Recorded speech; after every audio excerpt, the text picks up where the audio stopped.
Hello, everybody, and welcome to the WDW NewsCast. My name is Lou Mongello from WDWRadio.com. Today is Wednesday, November 30th, 2011. We are coming to you live from Disney's Grand Floridian Resort and Spa here in Walt Disney World. This is my good friend Glenn Whalen from PrettyGoodMovieRide.com and Passamaquoddy. something like that.com. And so we're here in the Grand Floridian. Wanted to come live, sort of take in some of the Christmas music, the Christmas decorations. But first, I want to thank our friends over at TouringPlans.com. They're the sponsor once again for tonight's newscast. If you want to save, Glenn, get this, up to 4 hours per day in each of the Disney theme parks, you'd go to TouringPlans.com. They have crowd calendars, fast pass times,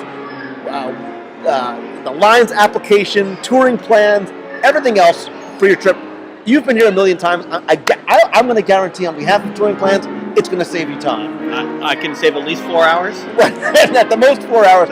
But remember, saving time is like saving money, and it affords you more time to eat. That's awesome. Which is clearly what we enjoy doing while we're in the park. So TouringPlans.com gives you more time to eat in the parks. That's our new tagline.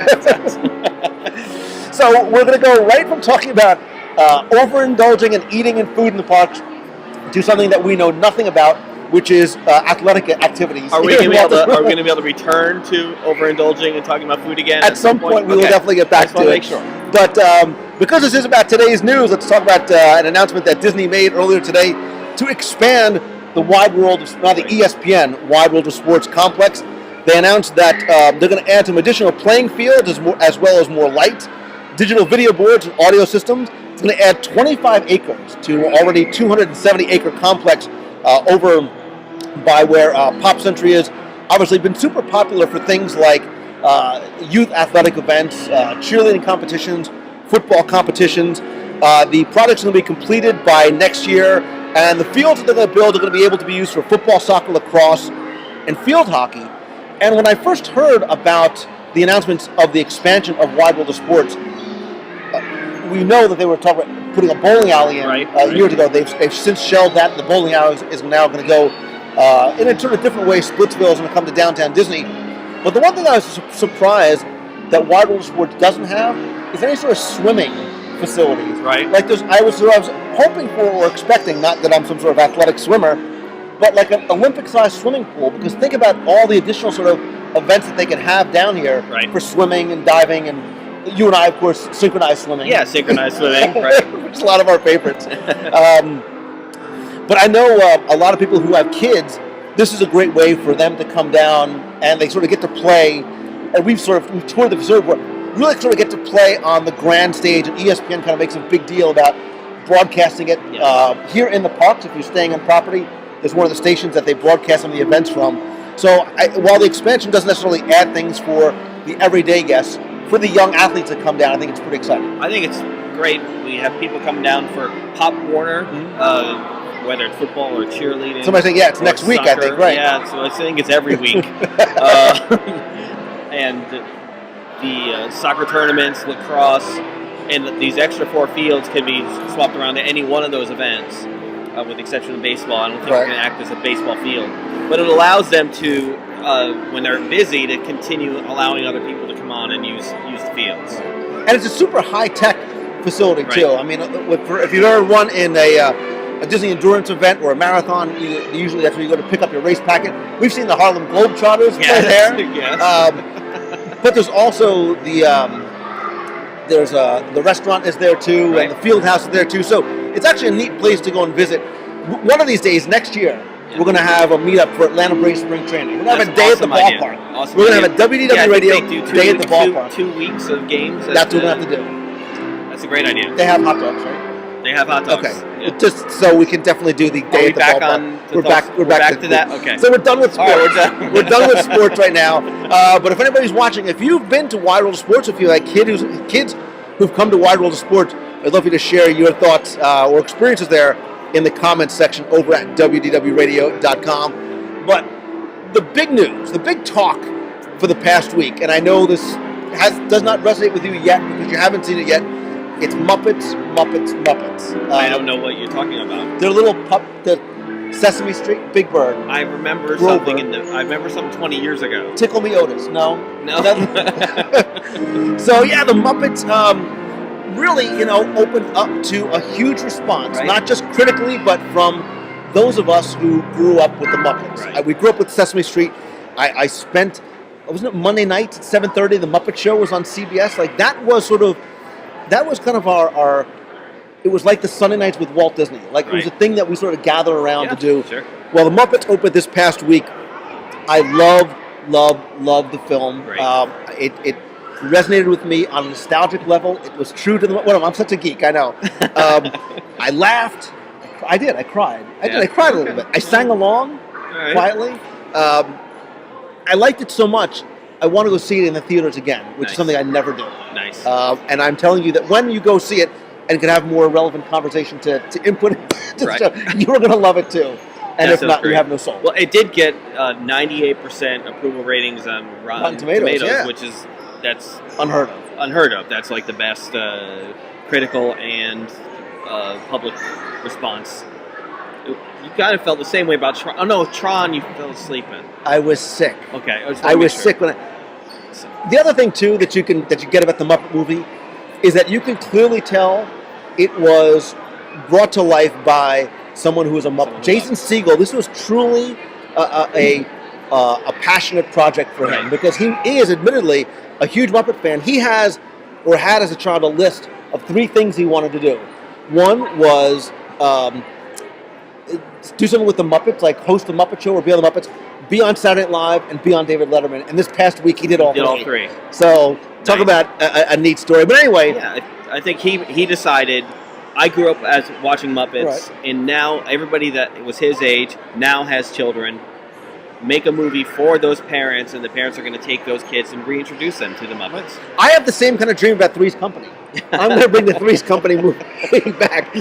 But the reason why I bring up the Muppets is not specifically to talk about the movie per se, but timing being everything, Disney made a big announcement about the Muppets as well, too, because the Disney Fantasy is launching in spring next year, and we cruised on the Disney Dream this past year. We talked about that interactive game, the Midship Detective Agency. Well, they're going to bring that same experience to the Disney Dream in an interactive game called The Case of the Stolen Show, where they're going to have enchanted art around the entire ship themed towards the Muppets, and you will be able to sort of embark on an adventure with all your favorite Muppet characters. You're going to have Kermit, Miss Piggy, Fozzie, and Gonzo, Animal, and more than 20 other Muppets getting ready to stage a big performance. But the problem is that Kermit's banjo's missing, Fozzie's squirting flower is gone, Gonzo's crash helmet's gone astray, and Animal's drumsticks have disappeared. Oh, and the Swedish chef can't find his cleaver as well, too. So this is, I like this. Peppy the King Prawn is going to be it's sort of a relatively new Muppet. He is going to be the detective to help Kermit and the Muppets and you find the missing props for the show. But because they're a little worried about Peppy's detective skills, they're going to enlist our help to try and help seek out it as well. So just like the Midship Detective Agency game, you're going to have a map, you're going to have a game card that you're going to hold up in front of pieces of this enchanted art, and you're going to be able to unveil clues, find the props. You're also going to have a Muppet message board and find a Muppet-sized stateroom door to uncover clues. So they're going to sort of expand it, excuse me, even beyond what they did on the Disney Dream. Here's a quick little video of what some of that enchanted art that you're going to see on the Fantasy, which is a little bit different than what is on the Disney Dream. Again, you can sort of see in the background the castle and the fireworks. The neat thing about the enchanted art is that it looks just like a regular piece of art until you go by it and it comes to life. I love the fact, because I think for a lot of us, once Disney took over the franchise of the Muppets, we've been waiting for it to come back. I'm going to link in the show notes to some segments on the show that I've done in the past with Jim Porkis and a few others, some of the guys who helped design, Craig Shaman, who helped design Muppet Vision. When we talk about the Muppets that never were, because there was supposed to be this whole sort of Muppet land as part of Hollywood Studios. There was actually talk of having where Mama Melrose is. It was going to be a pizza restaurant. Yep. There was going to be sort of a Muppet Great Movie ride. And we've been sort of waiting for them to start bringing the Muppets back. So it's nice to see them sort of starting to take these first steps towards bringing them back on the cruise ship. Yeah, it sounds really exciting. And I remember that whole big plan with, and I guess they first rolled it out with Meet the Muppets. Right. Which is where the Ariel is now. So, do you remember when the monorail crashed through? Yep, that's how it ended. Yeah, it was pretty cool. So there was Here Come the Muppets. There was Here Come the Muppets. The other was the Days of Swine and Roses. Days of Swine. And it was odd because they weren't sort of little puppet Muppets. They were giant sort of walk-around Muppets. Right. And it was my first time ever seeing them with feet. Yeah. They're sort of walking around like that. So Crisby's saying the same thing that a lot of people who came out of the movie were saying was bring back the Muppet Show. They would love to see sort of that. And I had a couple of conversations with people online this week about that. The idea of having that family-type variety show. Right. We've got so much nonsense on TV. Enough of the Snooki, enough of the divorced housewives of Windermere County. To have that sort of family show that we don't have with the Wonderful World of Disney, or like a Muppet Show, I'd love to come back. Maybe you couldn't do it every week, right. But sort of have a Muppet Show like that every month with celebrity guests. Yeah, I just remember so many of the celebrities that were on it then don't resonate with many people now, but I do remember like when Gene Kelly was on, right, and they kept suggesting that he was going to sing "Singing in the Rain," and they kept pushing it off, and at the end he walked out and they had recreated the set on it. Right. It was very melancholy. It was like very sad, but it was like really nice. So we'd have to have today's celebrities on it. So Snooki may be on it after all. Maybe not. So. Somebody is laughing as we're talking. But yeah, so people are talking about seeing Alice Cooper, Juliet Prowse. I remember Steve Martin, Bob Hope. Mark Hamill, that's right. And my kids, I introduced them to the Muppets by buying them all the Muppet shows on DVD. Right. And they fell in love with that. Forget the music, forget who the celebrities were. They loved those shows. Yeah. So now when they saw the film, it totally resonated with them because they had sort of experienced growing up with the Muppets in a span of like 2 months by watching all the DVDs. But there is a sort of resurgence again of this love of the Muppets. Yes. And so we always talk about a sort of backyard Imagineering and things that we'd love to see come to the parks. And over at Disney's Hollywood Studios, that area by the Muppets and by Star Tours, I've always asked the question, would we like to see sort of a Star Wars themed land there or a Muppet themed area there? With the success of the film, and again, this reinvigorated interest in the Muppets, I wonder if that's even more of a possibility than it was before. Well, I think the Muppets call for a lot more interactivity. You can actually have people learn how to create their own Muppet and have it, see what it looks like. Why are you sticking your hand up my back? What?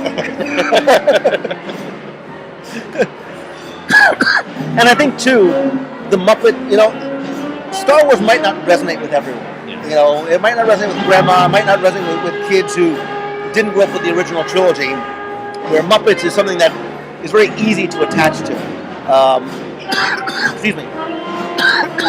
I think that's why Muppet Vision 3D has remained exactly the same as it was, and hasn't need to be updated because you go in there now and you've seen it 100 times, but you still laugh, and the audience still, has audible laughs in the appropriate times. It's not like, these jokes are old and corny. Yeah. Although they are old and corny. They are old and corny.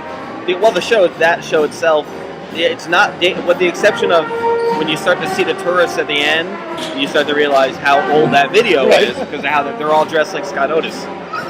So it is like that's when we start to see how old that video is. But it's not like The Timekeeper when Boys to Men was in there, or some of these other films that are clearly sort of locked in a moment in time. You can almost get past that because it's sort of in a background thing at the end. I usually am focusing still on the toy soldiers with no pants. But again, we're looking at people in the chat. While some people are sort of, you can hear them saying pigs in space. Other people are saying they'd like to see something more like Star Wars there. Because of that where they grew person's up. name is Stan Solo, by the way.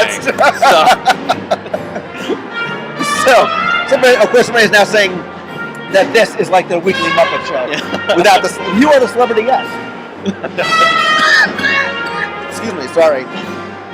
So, the question I want to leave you with this week is, would you like to see more Muppets? Specifically, would you like to see more Muppets coming to the Disney theme parks? I think the excitement that we're seeing with them introducing this to the Disney Fantasy, where people are saying on Twitter, that's what's going to put them over the edge. Now they really want to go because they want that sort of Muppet experience. Would you like to see more in the parks? Where's it appropriate? You know, I think Hollywood Studios, you've got that area right back there. And if so, what would you like to see? People are already saying, well, they just canceled Pan Am on ABC. Bring back the Muppet Show. Maybe not all that far from reality, from the possibility. So, of course, they're saying there's no things like Muppet Star Wars. You know, there is that synergy here already, and there's actually a new line of Muppet Star Wars figures coming out just in time for Christmas. In case you're wondering what to get me for Christmas, Muppet Star Wars. It's the best of all worlds. So, yeah, we would love to know. Please leave in the comments section over on YouTube or at WDWRadio.com. Would you like to see more Muppets? Where and what would you like to see? Excuse me. I would like to see some of those original concepts come back. Yeah. You know, that sort of that Pandemonium Pizza Kitchen with Gonzo and Rizzo the Rat. I think would be a neat thing. You know, Mama Melrose is nice, but you can really sort of create a whole Muppet-themed land in that area.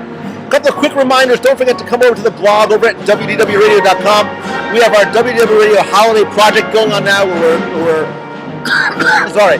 asking you to send holiday cards or maybe even a small gift to some soldiers who are stationed overseas.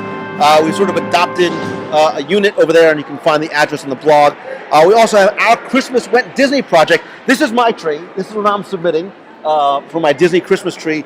But if you decorate your house, your front yard, your backyard, your Christmas tree, whatever it is, like Disney, you can enter our Christmas Went Disney contest. And also, check the blog for a new blog lineup. We're going to have a recurring set of new blog features every day of the week. So you have something to look forward to, including more new videos, guest contributors, and songs from Glenn Whalen. This is a new, I'm just letting you know this now. So, again, please come by the show, the site, leave comments on the show. Come by, follow me over on Twitter. I am at Lou Mongello. Also, subscribe to the YouTube channel, Facebook, Google+. You'll find everything over at WDWRadio.com. You'll find this guy and the most amazing piece of video work I've ever seen over at PrettyGoodMovieRide.com. You can also check out LouMongello.com for some of the other stuff we've got going on. Anything else you want to leave? A little phenomena? That's going to do it for this week's show. Thank you guys so much for tuning in. I am Lou Mongello. That is Glenn Whalen. Good night, and until next time. Thank you. I can't get up. I'm secured to the seats. You should move it to Pittsburgh.